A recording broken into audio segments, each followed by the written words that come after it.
কালীপুজোর আগেই মানুন বাস্তুর এই টিপসগুলি, উন্নতির চমক দেখতে পারবেন জীবনে। শত্রু নাশ হবে, বাধা বিপত্তি কাটবে, মা কালীর কৃপায় আটকে থাকা কাজ সম্পূর্ণ হতে পারে।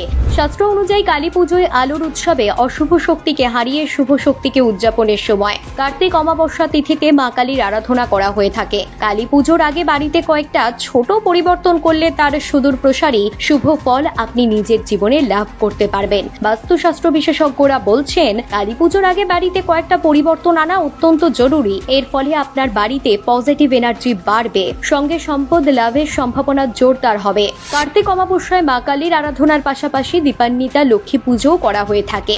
সেই কারণে বাস্তুমতে কয়েকটি পরিবর্তন করলে সম্পদের দেবীর কৃপায় অর্থ লাভ সম্ভব হয়। বাস্তু বিশেষজ্ঞরা বলছেন, বাড়ির মূল দরজা দিয়েই সংসারে পজিটিভ এনার্জির প্রবেশ ঘটে। তাই মূল প্রবেশ পথ সবসময় পরিষ্কার পরিচ্ছন্ন রাখতে হবে। মূল দরজা নোংরা অপরিচ্ছন্ন হলে আপনার ঘরের সামনে দিয়েই ফিরে যাবেন লক্ষ্মী। বাস্তুশাস্ত্র বলছে, উত্তর দিক টাকা রাখার জন্য অত্যন্ত শুভ, কারণ বাস্তু অনুসারে উত্তর দিক হলো কুবেরের দিক। তাই আপনার টাকা পয়সা, গয়নাগাটি, বাড়ির দলিলের মতো দামি জিনিসপত্র উত্তর দিকেই রাখুন। আলমারি লকার উত্তর দিকে রাখা শুভ।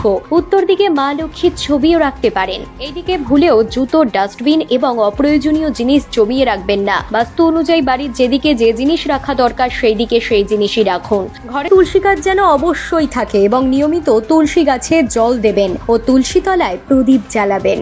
উত্তর, উত্তর পূর্ব বা পূর্ব দিকে তুলসী গাছ রাখা শুভ। এছাড়া আরো বেশ কয়েকটি পরিবর্তন আনতে হবে বাড়ির পরিবেশে।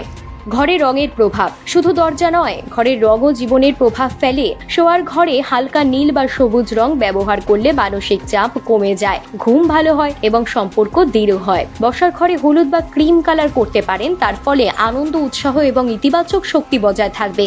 কালো বা গাঢ় লাল রং বাড়িতে না করাই ভালো, কারণ তা নেতিবাচক শক্তিকে টেনে আনে। কালী পুজোর আগে সম্ভব হলে ঘরের রঙে পরিবর্তন আনুন। কি সঙ্গে কালী পুজোর দিন বাড়ির ছাদে একটি পঞ্চমুখী প্রদীপ জ্বালান। এটিতেও ঘি ব্যবহার করতে হবে। কালী পুজোর পরের দিন ব্রাহ্মণ ভোজন করানো শুভ। এর ফলে মায়ের আশীর্বাদ বজায় থাকবে আপনার জীবনে।